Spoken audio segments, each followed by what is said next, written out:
Bonjour tout le monde.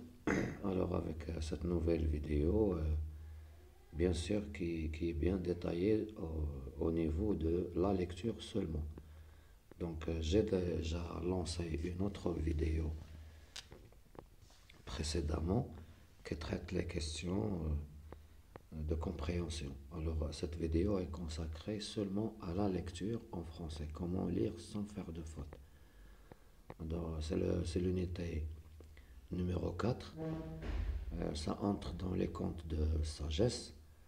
يعني قصص تتضمن حكمة قد نستعملها بطبيعة الحال في حياتنا العامة. Récit complet, ça veut dire toute l'histoire, قصة كاملة. Pour le titre, le poil de la moustache du tigre. Maintenant pour la photo, donc comme vous voyez, c'est une femme, bien sûr avec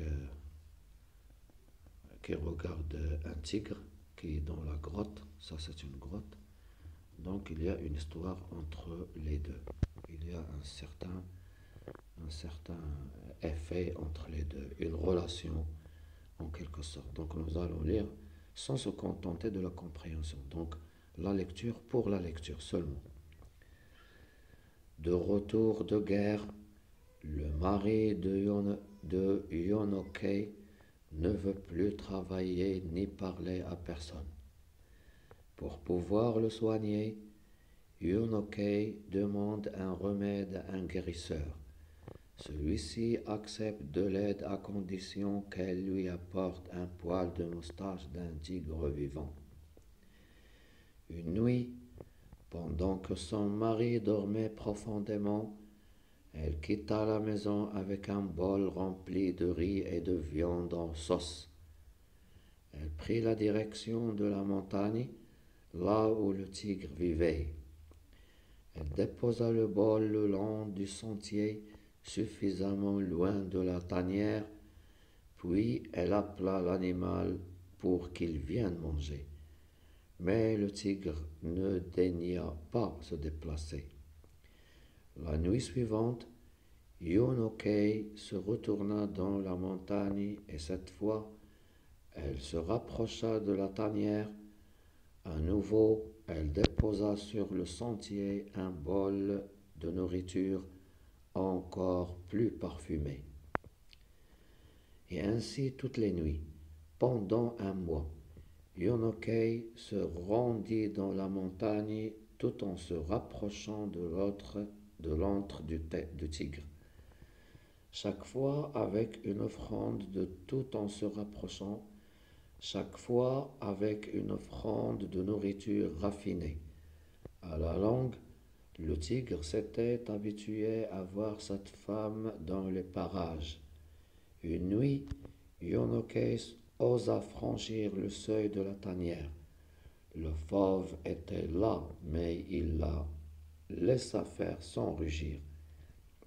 Le lendemain, lorsque Yonokei revint à la nuit tombée, le tigre l'attendait devant son antre. Tous deux se regardèrent longuement à la faveur du clair de lune, sans bouger. La nuit suivante, la femme et l'animal se tinrent tout près l'un de l'autre, et pour la première fois, Yonokei se mit à parler au tigre d'une voix si douce que même la lune ne pencha pour l'écouter. Des nuits plus tard, le tigre accepta de manger la nourriture que Yonokei lui avait apportée tout en ne la quittant pas des yeux.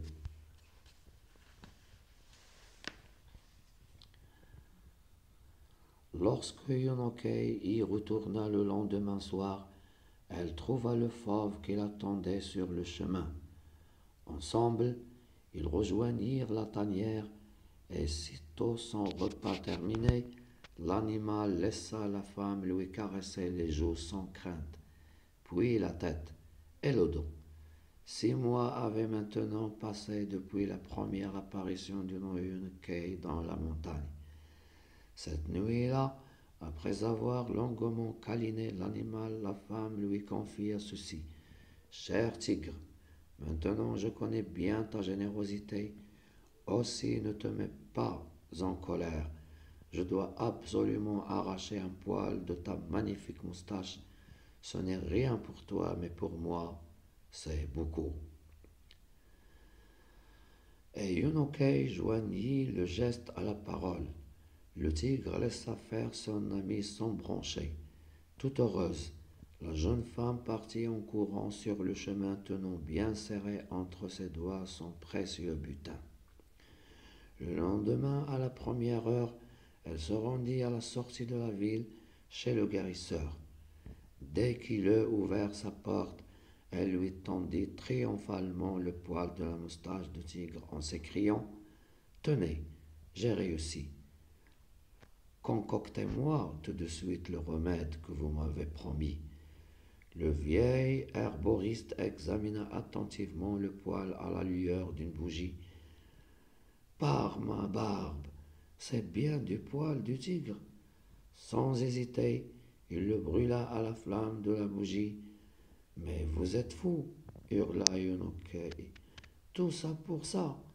Calmez-vous et racontez-moi plutôt comment vous vous y êtes prise pour obtenir ce poil de moustache du tigre. » La jeune femme raconta comment nuit après nuit elle avait patiemment apprivoisé l'animal, puis gagné sa confiance et son amour.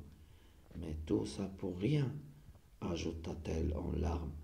Maintenant le poil a brûlé et mon espoir est pris en fumée. Vous n'avez rien perdu, bien au contraire. Ce poil de moustache est désormais inutile car si vous avez réussi à vous faire aimer d'un animal aussi féroce que ce tigre, je suis bien certain que vous saurez vous débrouiller avec votre mari. دابا راجلها كان في الحرب حيت سالات الحرب جا بقى مكمش لها في واحد القنت ما باغي لا يهضر لا والو ما باغي لا يهضر حتى مع شي واحد وهاد القصة فيها الحكمة بطبيعة الحال حكمة عظيمة طالما انها قدرت تقرب لهاد الانيمال هادي الحكمة من هاد قدرت تقرب من هاد الانيمال دونك الا شفنا في البروميير ايماج لا بروميير فوتو بعيدة عليه عاد كتباغي تقربلو هنا هي دابا صافي كتحيد ديك لابوال اللي عندها بها الغرض اللي قال لها داك لو كيغيسور. اذا الا كانت قدرت تقرب لهاد الانيمال اللي هو فيغوس واللي هو مفترس واللي هو ما يقدش انسان على وجه الارض يقرب له اصلا وقدرت تقرب له، فكيف بالله عليكم الا تقترب من زوجها؟ هذا من المستحيلات الا اذا ابت واعرضت عن ذلك. فمهما كان الزوج عائدا من الحرب ويعاني من مشاكل نفسية ومشاكل صحية، فزوجته قادرة أن تسعده وقادرة أن تغير تلك الحياة بطبيعة الحال، نظرا لأنها قد استطاعت أن تقترب من هذا الحيوان المفترس. وهذه حكمة عامة لجميع الناس للاستفادة منها ولاستعمالها في الحياة العامة. وإلى اللقاء. Au revoir. كان معكم le maître Farid. Au revoir et merci de s'abonner à la chaîne.